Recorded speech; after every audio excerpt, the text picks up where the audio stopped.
एक गलती और आपका सिम हमेशा के लिए बंद। ये क्या बात करता है यार।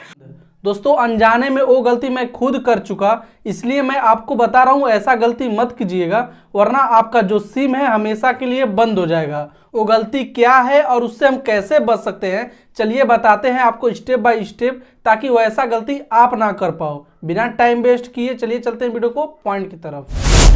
दोस्तों मैं अपने आईडी से एक जियो का सिम लिया था, जिसका उद्देश्य सिर्फ एक ही था दोस्तों, कि हम व्हाट्सएप बिजनेस को यूज कर पाएँ, ताकि हम अपने कस्टमर के साथ जितने भी इंक्वायरीज और कैटलॉग और जितने भी सर्विसेज हैं उनके साथ शेयर कर पाएँ। दोस्तों उस चीज़ को करने के लिए मैं ये सिम लिया था, उस चीज़ से मैं अपना व्हाट्सएप बिजनेस भी चला रहा था। दोस्तों जब चलाया तो फिर बहुत सारे कस्टमर ऐसे थे जो डायरेक्ट हमें कॉल कर रहे थे, व्हाट्सएप के थ्रू नहीं, डायरेक्ट हमें कॉल कर रहे थे, जिससे मैं बहुत परेशान हो गया था। इसलिए मैं उस सिम को निकाल के रख दिया था और उससे जो मेरा व्हाट्सएप बिजनेस बना था मैं उसे वाईफाई के थ्रू यूज कर रहा था। ऐसे कर रहा था दोस्तों, काम तो अच्छा चल रहा था। 3-4 महीने के बाद अचानक से भी 2-3 दिन पहले मेरा व्हाट्सएप बिजनेस जो है लॉग आउट हो गया। तो मैं सोचा कि आसानी से मतलब ये लॉग आउट हो गया, कोई बात नहीं, फिर से सिम डाला मैंने दोस्तों, और सिम मैं सोचा कि सिम डाल करके फिर मैं अपना वो लॉगिन कर लेता हूँ। लेकिन जब सिम मैं डाला तो उसमें नो सर्विस आ रहा था दोस्तों, हमारे डिवाइस में नो सर्विस लिख रहा था उस सिम को डालने के बाद। तो फिर मैं उस सिम को निकाल करके फिर दूसरे मोबाइल में डाला। मैं सोचा हो सकता है ये सिम जो सिम है इस मोबाइल में नहीं सपोर्ट कर रहा हो, ताकि मेरा दोस्तों फ़ोन जो है पुराना हो चुका है, इसलिए मैं सोचा कि दूसरे मोबाइल में डाल के चेक करता हूँ। फिर दूसरे मोबाइल में डाला, उसमें भी सेम प्रॉब्लम आ रहा था। फिर एक दोस्त का मोबाइल मांग करके फिर उसके भी मोबाइल में डाला, सेम प्रॉब्लम तीनों मोबाइल में देखने को मिला। तो भाई तीनों मोबाइल तो नहीं खराब हो सकती ना। तो फिर मैंने सोचा कि ये जो सिम कार्ड है ये हो सकता है कि ख़राब हो गया हो। मैं चला गया, मतलब ये जो जियो का ऑफिस है हमारे नज़दीकी में दोस्तों, तो जियो का ऑफिस में गया वहाँ पे, ताकि मेरे वो, इसलिए मैं गया, वो मेरे आईडी से था कि मैं सोचा कि आईडी को ले जा करके मैं उसे निकलवा लेता हूँ। जब वहाँ पे गया और उनसे बोला कि भैया ये जो सिम है मेरा पकड़ नहीं रहा है, और ये जो सिम है ये मेरे आईडी से है, यानी मेरे आधार कार्ड से है। वहाँ पर गया, उन्होंने ले करके फिर थोड़ा सा प्रोसेस वगैरह किया। फिर उन्होंने बोला भैया ये जो सिम है आपके, मतलब ये जो नंबर है ये आपके आधार कार्ड से नहीं है। मैं बोला भैया मैं अपने आधार कार्ड से खुद दे करके, और आई वेरिफिकेशन भी हुआ था, उन्होंने ऐसे करके मेरा ये सिम दिया था मुझको, आप बोले मेरे आईडी से है ही नहीं। फिर बोला भैया इसमें मैच नहीं कर रहा है, तो इसलिए मैं इसे नहीं दे पाऊँगा। फिर वहाँ से मैं अपना निराश होकर घर चला आया।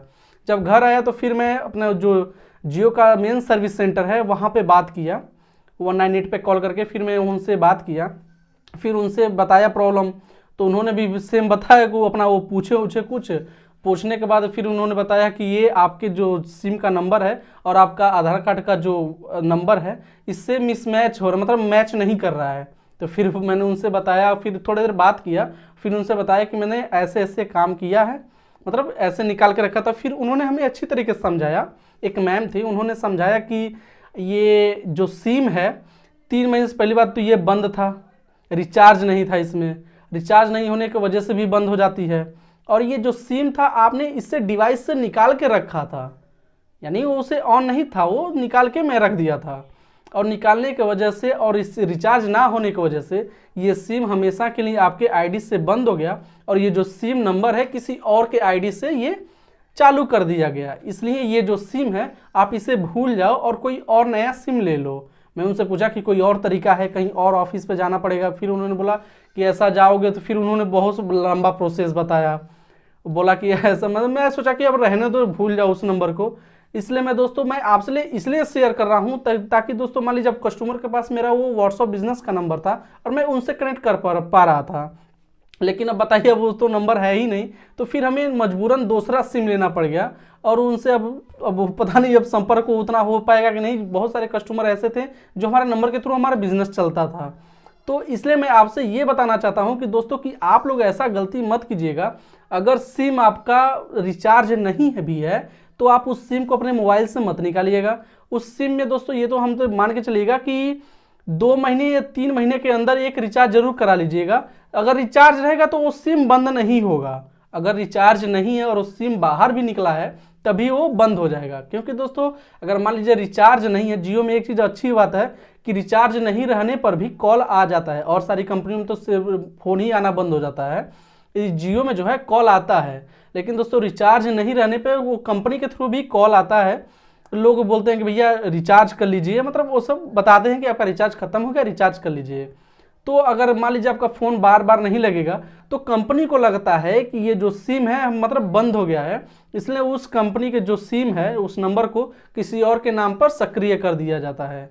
तो इस गलती को मत कीजिएगा दोस्तों, ये गलती करके मैं खुद पछता रहा हूँ। उम्मीद करते हैं दोस्तों यह वीडियो आपको अच्छा लगा होगा, और इसी तरीके का इंपॉर्टेंट और इन्फॉर्मेटिव वीडियो देखने के लिए हमारे चैनल को सब्सक्राइब करके बेल आइकन को दबाना मत भूलिएगा। चलिए मिलते हैं किसी और वीडियो के साथ और अच्छे टॉपिक के साथ। जय हिंद।